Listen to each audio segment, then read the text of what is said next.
So if you're anything like me, you probably love training, but you hate spending money on the range. Range trips can add up really quickly, especially if you're a competition shooter or a multidisciplinary shooter.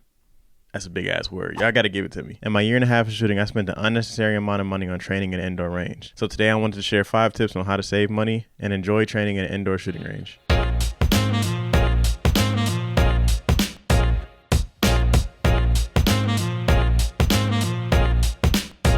If you don't know who I am, you can call me Free OG, Freeman, 2 Free OG. I go by all 3 of those.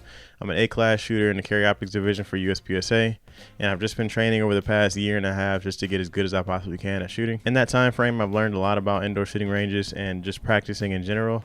I don't have much access to outdoor shooting ranges because it's very cold right now in Michigan. It's currently, I think, 40 degrees, and I'm trying to save my toes and my fingers from freezing off. So with that being said, I have to resort to indoor shooting, and I try to do as much as I can to get efficient training while shooting indoors. If you enjoy this format or content, please give this video a like. Also, comment down below if there's anything you think I missed or something that you can give to other people as well. The first point I wanted to make is not buying targets when you get to the range. It gets very easy to spend a lot of money when you want to buy targets at the range. I know some of the targets are very tempting with the zombie targets and the man-sized targets and the multiple point targets that you can shoot at different spots on the target. But what I like to do is I like to literally take a piece of paper, fold it in half, an 8.5 by 11 piece of paper, fold it in half, and that size of that paper is pretty much an A zone on a USPSA target. It's a little bit smaller, but I found this out from Lucas from TRX Arms. He made a good point. Even though it's a little bit smaller, you got higher standards of accuracy. It gives you a little bit more of a challenge instead of an A zone target. So what I do is I literally take some papers that I have from college and just fold them up and use those as targets in the range. I have so many of these papers. I haven't touched them in 4 years, and I have no intentions of touching them or look at them again. So I'm going to utilize the papers as long as I have them. If you shoot USPSA matches, you know they have targets that they usually throw away at the end of the match. If you can, try to catch as many targets as you can. Some of those targets, depending on how shot up they are, can be reused again for your own cases. What I try to do is I get the no-shoot targets that don't get a lot of bullets put into them. Those targets are the best to use, especially if you want a very clean target. Another thing I like to do with regular paper, I draw squares or circles or shapes or anything on the paper that will give you something to aim at. That's also a really good way of saving money that also gets you to transition on paper. Since there's only so much you can do in an indoor range, small transitions is probably the best you can get, and using circles or squares or anything that you can on paper is probably the best chance that you'll get to do any type of transitions inside the range. Lastly, if you have any access to free printing, I say go to TRX Arms website. Again, TRX Arms really brought me up in a lot of the shooting stuff that I do. I go to their website and try to find some targets. If you have access to free printing somewhere, I say print out some of the targets that they like to do. There's a lot of good resources they have on their website. Also, the gun club that I'm in, Black Bottom Gun Club, hosts a drill of the month every month. A lot of those drills are very set towards certain skills, and they're very good to use if you have no idea what to do when you get to the range. I'll link both of those links down below. If you're interested in either of them, go check them out. They have a lot of good resources for you to try. Second point I like to make is don't go and do any senseless shooting. When I say senseless shooting, I mean just dumping rounds to the back berm just to show off or just to waste ammo without any purpose. If your idea of wanting to go shoot is to train and get better at the sport, you usually want to do something that's actually going to help you get better at it rather than wasting ammo and not getting any return on your investment. Usually you want to go in with the idea of what you want to do, have a plan, a steady plan of what you think you want to do in the range. Like I said before, you could do transitions from box to box. You could do reloads depending on if your range allows it or not. Draw from holster depending on if your range allows it or not. That's the one thing when it comes to that is figuring out what your range will allow you to do to allow you to train as efficiently as you want to. You don't have to do reloads at the range. You can do reloads at home.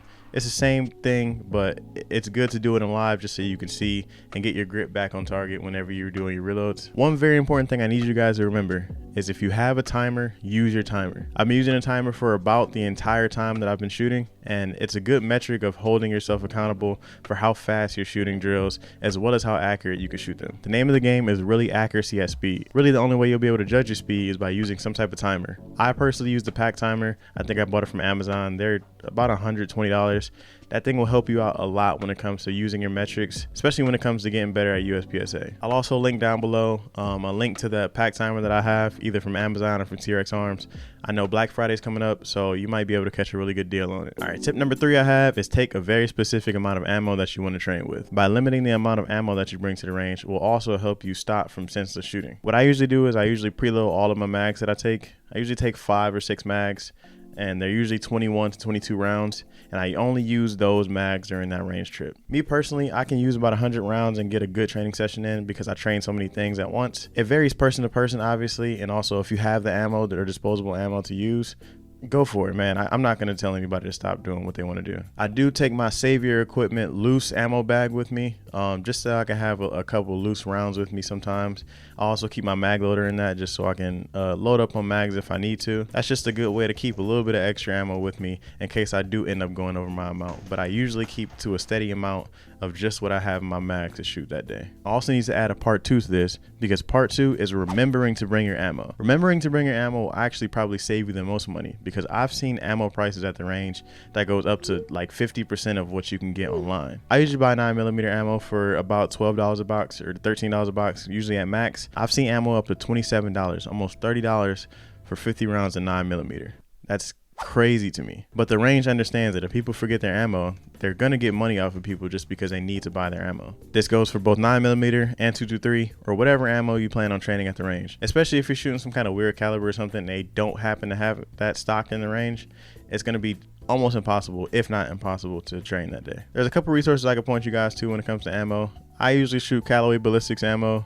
If not Callaway ballistics, I go through Freedom munitions. And if not Freedom munitions, the range near me, Uncoil Firearms, they usually have good deals on 1,000 rounds of ammo, usually monthly. So sometimes I like to support my local businesses, but online is usually where I shop at. So on top of remembering your ammo, I highly suggest you remember to bring your eyes and ear protection as well. It sucks getting to the range and realize you forgot your eye and ear protection. That's why I keep my bag so organized and neat, because if I forget my eye and ear protection, I'm more than likely going home before I buy a new pair. I don't know the prices on some of the electronic ear pro. I think it can get up to like as cheap as like $30 to $40, but it's expensive as almost $200 for electronic ear pro. And then sometimes you can go and get the little foamy earpieces as well.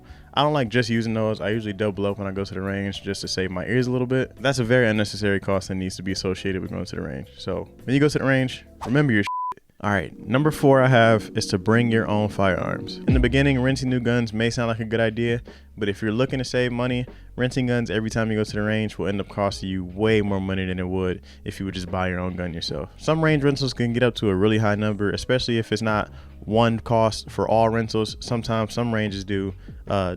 Each rental costs a different price, and that will rack up a lot, especially if you want to try a whole bunch of different things. It's acceptable in the beginning of your journey to want to rent a lot of guns because you don't know what's out there, you don't know what's possible with guns, and you want to try a whole bunch of new things before you buy your first one. But I'd say after your first couple times of renting guns and seeing what you like, definitely end up getting yourself something as soon as possible, and that'll save you a lot of money, especially when it comes to training with that particular firing system. Another thing with rentals is that every range that I've been to that has rentals so far, they make you buy ammo at the range with that rental. Meaning, if I rent out a 9mm gun at a range, you have to buy that ammo that they sell at that range. And like I said before, it could be up to $27, $30 on top of the range fee, as well as the rental fee for the firearm that you want to rent. And that's only for 9mm. It can get like that with 308, it can get like that with 223, it can get like that with 7.62. There's so many other calibers out there, especially if you're renting multiple firearms, they're gonna make you buy ammo for each of those firearms from the range. I understand the purpose behind this. They don't want people running mystery ammo and messing up the rental firearms or injuring somebody or injuring themselves. So I get the whole purpose behind it, but that's just going to end up costing you a lot of money, especially in the future. I do have a video on how to choose your first firearm. It's going to be linked somewhere on the cards up here. If you want a couple tips that I have for buying your first firearm, check out that video right after you watch this one. And my 5th and final tip, as you guys know, I'm a big proponent of dry fire. So one thing I like to do is dry fire at the range before you do your drills. Once you have your plan set out of all the drills you want to do, usually before I switch to a different drill, I like to dry fire that drill in the range. Dry firing at the range may feel a little bit weird, but what I've learned is I get more effective in my training if I dry fire the drills that I like to do beforehand. It'll cut out some of that nervousness that you get when you first get to the range, and it'll stop you from doing bad reps before you can actually get some good training in. What I like to do is I like to run each of those drills at least 5 or 6 times dry. Maybe a couple draws. If you're doing some reloads, just do a couple reloads as well.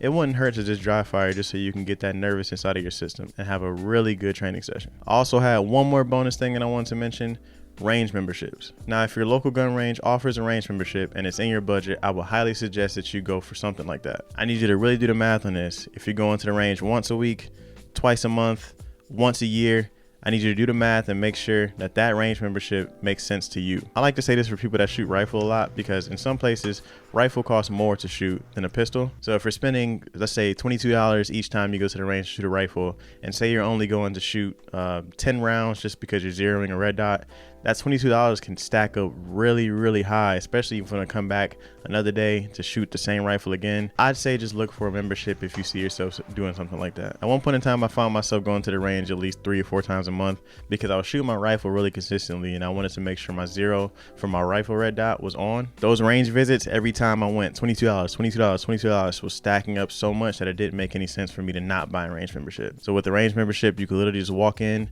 you can give them your card, go out to the range, shoot your 10 or 15 bullets that you got to shoot, and leave. And that's your one range trip. One thing I'd also suggest, if you're interested in content creation, go to your local range and see if they're interested in any content creation ideas that you may bring to the range. They may offer you a range membership in return for some kind of video or some kind of promotion that they would do for their range. In my case, I reached out to some really nice people in my local range, and they gave me a range membership in return for some content creation ideas that I gave to their page. If that's something that interests you, I'd say pitch the idea. If you do really good work, or if you can do really good work and they really believe in you, I'd say give it a shot, go try for it. You might be able to get you a range membership out of it. And who knows, and make it to a point where you could do more than what a typical range user might do. They may allow you to move and shoot. They may allow you to move past the line. They may allow you to shoot content for some of their training classes, which also gives you some knowledge into how some of the training classes go. I was lucky enough to be able to put in a position like that.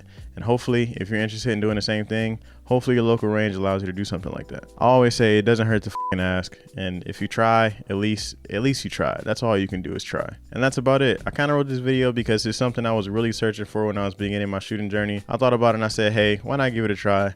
I thought it might help at least 1 or 2 people with some of the same things that I had trouble with when I was beginning my shooting journey. Like I said, we're up here in Michigan. We don't get access to outdoor ranges as much, especially in the winter. If you do have an outdoor range near you and it's warm, go give your outdoor range a try. You have way more freedom. The indoor range and stuff, it's mostly for people that's on their last resort or just something that's really close to somebody. If I had access to an outdoor range, you bet your damn ass I'd be out there right now shooting. But for the time being, I'm going to supplement my shooting for as much as I can while in the indoor range. Like I said, thank you guys for watching. If you like this video, make sure you give it a like. Subscribe to the channel if you want to see more. Give me a comment down below to see what I may have missed, if there's anything I missed or anything you suggest as well.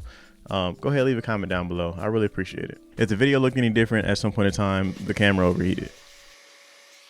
I need to get a new camera because this shit has to stop. All right, I'll talk to you guys later. Peace.